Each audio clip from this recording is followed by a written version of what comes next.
titled Created for All Seasons, a reflection. Somewhat cryptic, but the reason I had decided to speak on this topic was an odd incident that everyone knows my son Josiah. He was a baby born in 96. He was dedicated in this church. And all of you, I think, or most of you had the opportunity to see him grow up from an infant to a young man. And last year he got married. And this week he sent us a photograph of little baby Teresa, who is, little baby Elizabeth, who is his daughter that is going to be born next month. And my reflection was how time flies. I think as all of us get older, we see our brothers and families' children, and they were so small, and all of a sudden they've grown up. And for some reason, it was a joyful but very reflective time for me, because the reality dawned on me that time is moving forward. Time is going on. What seemed to be my youth yesterday now is distant memory. It got me thinking about what does aging mean? Where are we in the different stages of life? Most of us are at a stage where we've had friends who've passed on, or now or I have friends who are now on their second or third, even fourth marriage. Then when I talk to them, they say, I'm still young, I can still marry again. Or some go and buy a new Mercedes. The world today reacts to aging in many different ways. Some of you last week would have read about how Xi Jinping and Putin met, and they had this conversation that, hey, now medicine is advanced and we can start replacing organs, and maybe we can live to 150 years. Some Taukes who marry again. We have this 71-year-old marrying a 29-year-old. And then you see all these Hollywood stars. Jennifer Aniston looks like she's in her 20s when she's in her 50s. The world has many ways that they react to the process, their stages in life.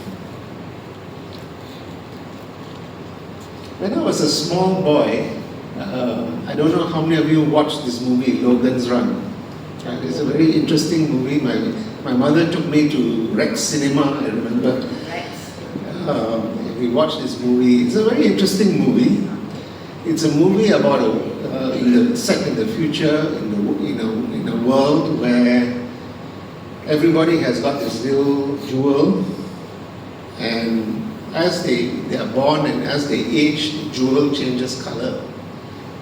And when they reach 30, the jewel turns red. And when the jewel turns red, the police come and catch them, and they go to this arena where most of them are killed, some of them are renewed. So the whole thesis is that the world is only for the young. Right? When you're 30, you are put to death. Right? Very interesting the way the whole society acts towards the process of aging. Everyone knows this famous musician decided he didn't want to grow old, pretended he wanted to be a child, refused to become an adult.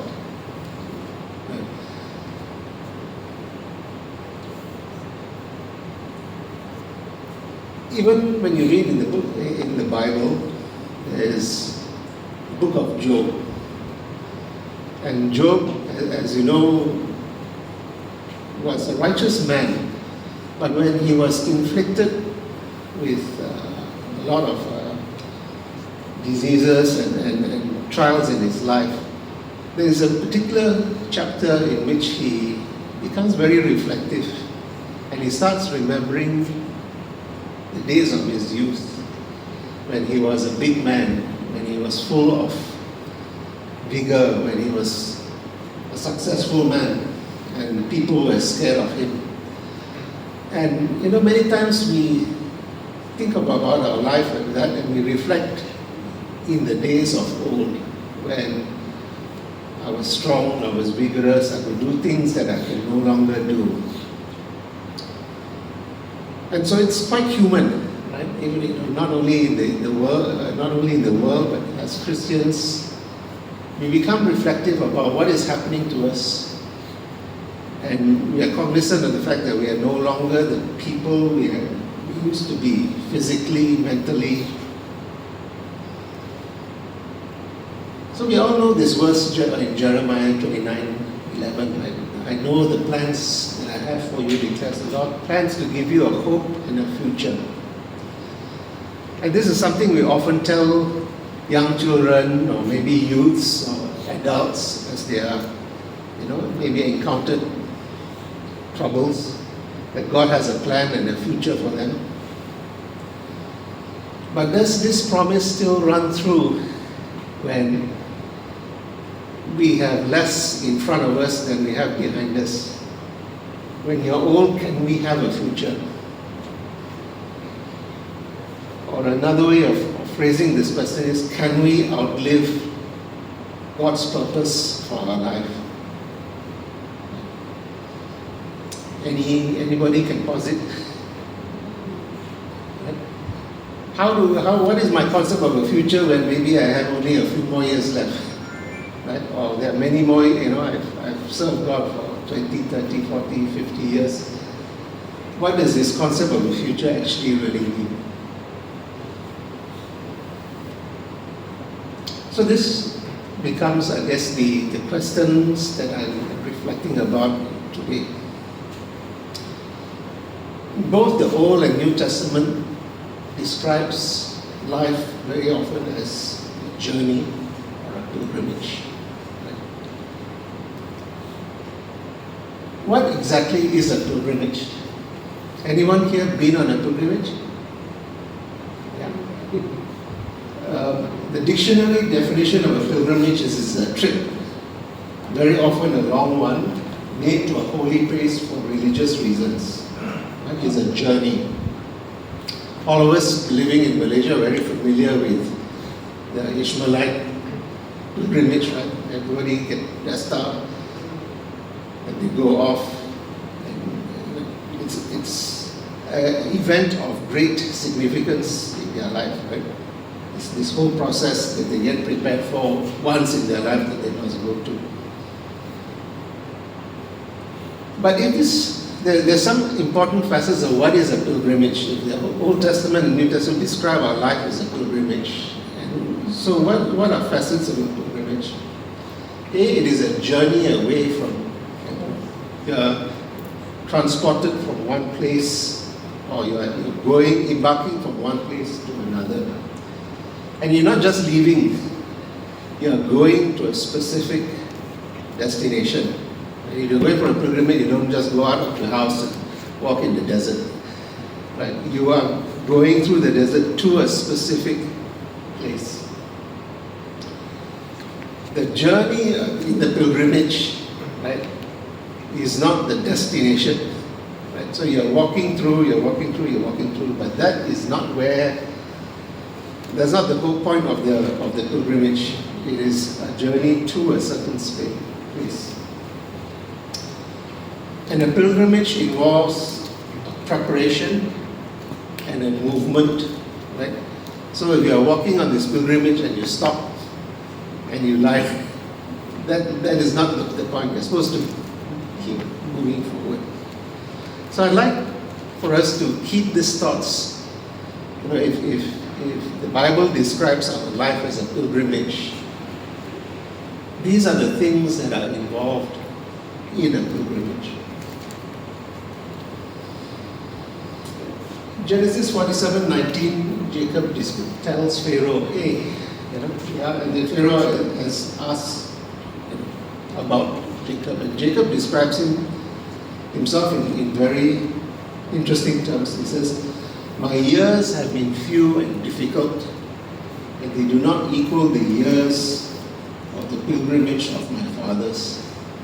So Jacob describes himself to Pharaoh as someone who has gone through different pilgrimage from his father, but it has been relatively short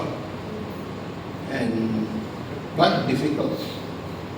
So everyone knows who is Jacob's father, right?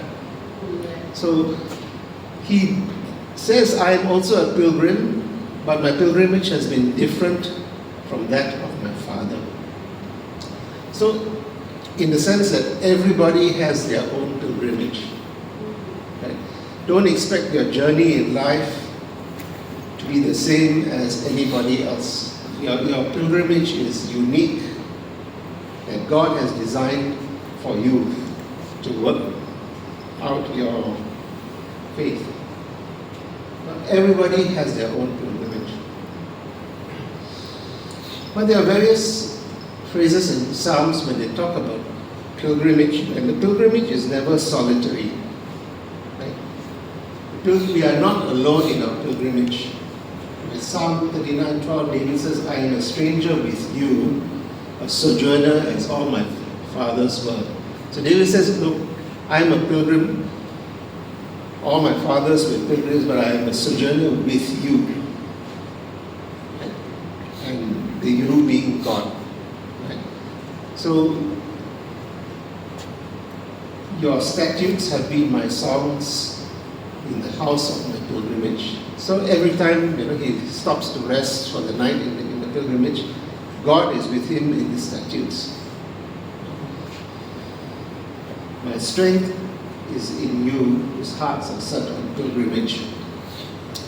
So David is talking about the fact that in his life he's going through a pilgrimage that is very unique, customized for himself, but he is not alone.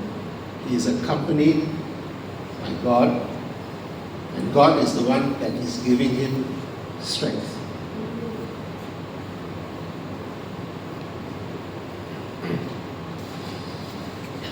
When we're going, remember in pilgrimage, you are going to a destination. The destination we are going to is not invisible. It's not as if we set out on our pilgrimage and then wander through the desert and suddenly, I happened upon my destination. Right? The Christian pilgrimage is not invisible. We are not meandering through the desert, suffering and hoping one day we will serendipitously encounter our destination. Our destination is not visible. Right? So Hebrews 11 is the chapter of the heroes of the faith. Paul says, all of them, they died in faith, and this is interesting, not having received all their promises. I.e., not everything that God promised them, they received on this journey. Right? But having seen them far off, they saw that the promises that God has given of them will be fulfilled, but at their destination. Right? And that spurred them on. So they're on this journey, they know that God has promised them things, they see it from afar. It was not all accomplished in this journey, but it will be accomplished at the end of the destination. They were strangers and pilgrims on this earth. So we go through life as a pilgrim, and we encounter many disappointments, many hurts, many pains. And God gives us promises that we know will be fulfilled, but not necessarily in this journey. It will be at the end. And so there were strangers and pilgrims on this earth, looking at the destination, seeing that that is the place of fulfillment. So that's the reflection, right? All of us are on this pilgrimage of faith, of journey, of knowledge of God. Some reflections. The aging process itself is natural and inescapable. Right? You know, all of you of the 70s remember this song, right? One-way ticket. Our aging process is a one-way ticket. Right? We are not going to forestall it. We are not going to get younger, or no amount of Botox, or will degrade this process. Our pilgrimage is one way. God says, from dust we came, to dust as it be on earth, we will return. Right? We will grow accustomed, I guess is the word, to the inevitability that we will return. This physical body will return to the earth, to dust. But we won't die until the measure of our days. God has preordained how long we are going to be on this pilgrimage in this earth. It is not the end of our journey with Him, but it is the end of our pilgrimage journey on this earth. And God knows the measure of these days. He knows, another way of putting it is, we will not live one day longer on this earth that is not foreordained by God. And until we have filled those measures of these days, we will not leave earth. You know, a lot of my people that I know say, what's the point of living? You might as well die. So they sit down at home and wait to die. But the point is, God has measured, He has preordained, since the days we were born, how long we are on this pilgrimage. And it is not for us to determine that measurement. We do not know that measurement, but He does. The journey is also part of a sequence. You know, if you go on a pilgrimage, you go up, you go down, you go through a valley maybe, you go across a river. You accomplish certain things, you grow in faith, you learn how to pray, maybe you learn, God has given you gifts to accomplish certain things. Then you accomplish them, you feel good, you feel strengthened, and you go on. All of these are parts of a sequence in your pilgrimage. Right?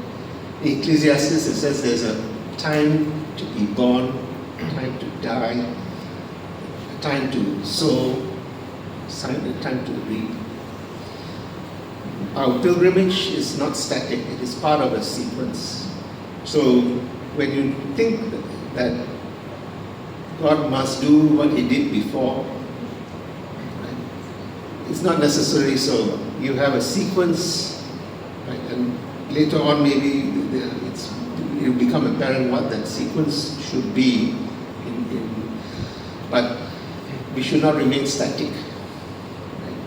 There is a time and place for everything. There's a time and place for you to be a big, successful missionary or preacher, and there's a time for you to be maybe a different trial. I took many years to process. Many of you know my mom, right? And how the fact that she was a very vibrant artist. She really loved the Lord. She used to paint. And then over the course of the disease, she became disabled and with dementia, and then eventually passed away. It took me very hard, a long time to process. Could she honor God through that process of degradation of her physical capabilities? And as I processed it, God still, this was her pilgrimage with the Lord. She could still honor God with whatever faculties that may be not apparent to me. right? There was a time for her to be successful as an artist, as a mother, as a grandmother, and there was a time in her journey where she couldn't do that. We almost must be cognizant of the fact that our journey, our pilgrimage is transient. We are not in our being is not static forever. It's transient. Our days are like grass. So sometimes we think that we have accomplished a lot, but in the reality, in the eternal scheme of God's plan, is just a process in your pilgrimage. And that pilgrimage has a purpose. Just wanted to make a point that testing is part of that pilgrimage. That the Bible doesn't gloss over the fact that it is painful. We will suffer loss, we will suffer grief. Right? Again, David was, our time is brief, but often it is filled with sorrow and trouble. Right? The Bible doesn't gloss over the fact that that our pilgrimage is supposed to be one of ease, of continuous progression. It will be a time of sorrow and trouble and trial. Right? So sometimes when we encounter, we look back and say, God, why is this happening to me? It is part of life, and it is part of the pilgrimage journey on this earth, as long as we are physically here. Because aging provides us the opportunity to develop. As we are growing, right? If you're going on a pilgrimage and you start off being relatively unfit, the muscle is not as strong. After a while, your muscles get stronger, your stamina increases. Your knowledge of the terrain increases, your knowledge of God increases, right? So aging process, as we are on this earth, the pilgrimage gives us the opportunity to develop. David says, because God is my strength. Right? Though we are wasting inwardly day by day, we are being renewed. God is renewing us as we go to sleep and we get up. God is the one who is providing all that is necessary for us to go on this journey. And as we're going on this journey, we are being inwardly renewed day by day. We are also supposed to grow in Jesus. We will grow to become in every respect the mature body of Him who is the head. As we're in this pilgrimage and we're walking, we're being renewed and we're becoming more like Him as we continue. So the focus of our pilgrimage really isn't necessarily our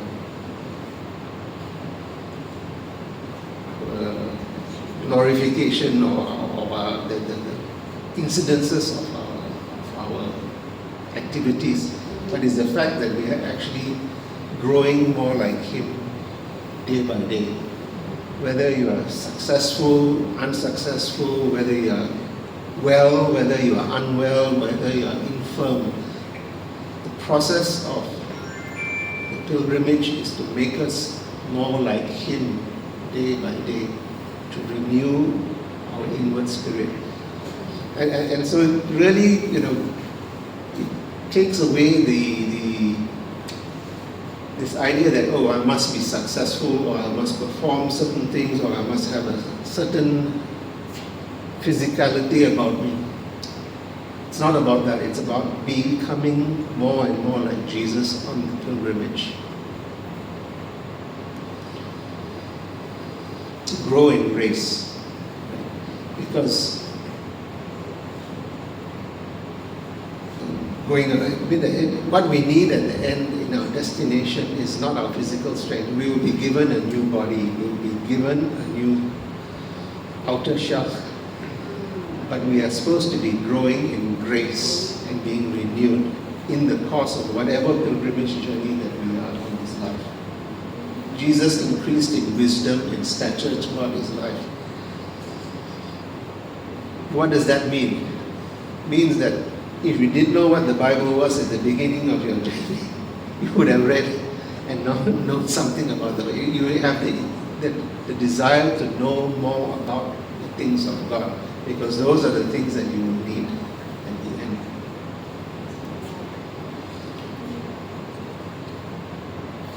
We are supposed to be growing more rooted in Him. What does rooted mean? The foundation, right? So a plant that is strongly rooted in God.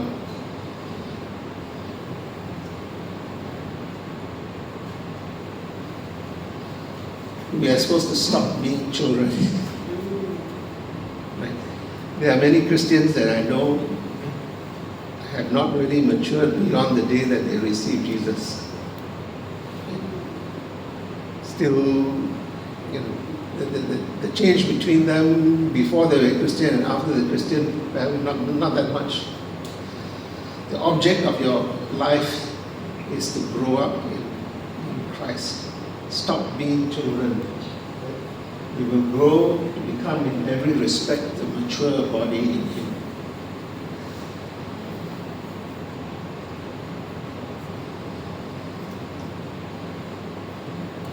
Leave behind elementary principles. If you are still learning your ABC when you should be in Form 6, then you have perhaps missed the mark in your pilgrimage. Leave the discussion of elementary principles and go on to perfection. So this pilgrimage journey is to grow in knowledge, grow in intimacy, grow in union with the Lord. Because the destination is not on this earth. Our hope is not anchored in this world. So remember in Hebrews, they say they saw from afar where they were going. And their hope was not in this world. You may get sick and you may not recover from that sickness. Or things may happen that you really are not pleasant in the human mind, but our hope is not anchored in this world. Jesus says, without me you can do nothing. Right? To learn to rely on Him, in Psalms, David says, I am on this pilgrimage and you are with me and you are providing the strength. The reality is that on this earth we can do nothing without Him. On this pilgrimage, we cannot complete this pilgrimage on our own. We need to abide in the vine. Our weakness is not in itself a sin. Our power is through our weakness. God knows that we are weak. God knows that we are frail. God knows that we will not be the way we think we should, but we are made perfect on this pilgrimage through His power. Paul says he will boast in his weaknesses. And he had a lot of weaknesses. He had some sickness, frailties, he had a temper, he went through a lot of stoning, drowning. But he will boast in his weakness. So when we are going through our pilgrimage and we feel that we are weak, somehow we shouldn't be where we are at. Realize that the object of this journey is to become more like Jesus, not to have no weakness. Our weakness is covered by His power. And then we realize who we belong to. Whether we live or die, we are the Lord's. So, the world, they're going through this journey in life, but we're not going through it alone. We have a hope that is beyond this earth. We have a God that is made perfect in our own weakness, and He is journeying with us And whether we live or die, the measure of our day is finished. We are still the Lord's. Amen.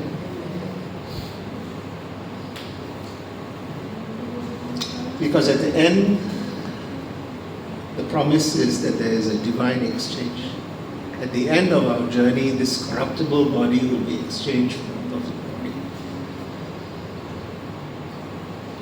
It is sown in dishonor.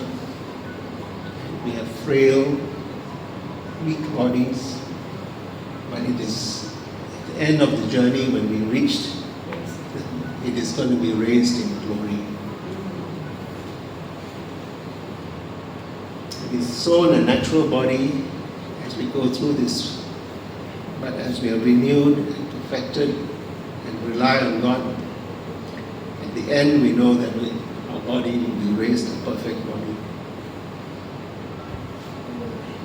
And as we go, there's a talk about continued fruitfulness. Now, Brother Hani, you maybe know the specific species of palms. It says they shall still bear fruit in old age, and they'll stay fresh and green. And it's talking about a palm tree. And I read that this specific palm tree can only grow fruit when it is matured, when it is walked, and when it is gone through drought, that it has gone through the rainy season, that it is. But God says, as you're going through, what I want you to is to produce fruit.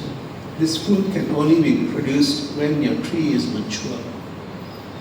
When your tree has gone through different seasons with me, drought, rain, whatever, but then only you can produce, bear fruit in old age. So, as we are getting older, walking through this pilgrimage, in our weakness, God makes us fruitful. And it is a fruitfulness that can only be born in our old age and not when we are young. Because we are seeing our destination ahead of us, the city far off. And God is not ashamed of us, and He's calling us there. So as we pass through this journey, we don't look back, we look forward. Our weaknesses will be replaced by His power. Our frailties draw us closer to Him. Because we have hope and the world doesn't. Hope to that we shall see the presence behind the veil. It's a preparation, our pilgrimage is a preparation for an eternal future. Our short pilgrimage on this earth is a preparation to be more fruitful, that when we meet God, we will have an eternal future with Him behind the veil.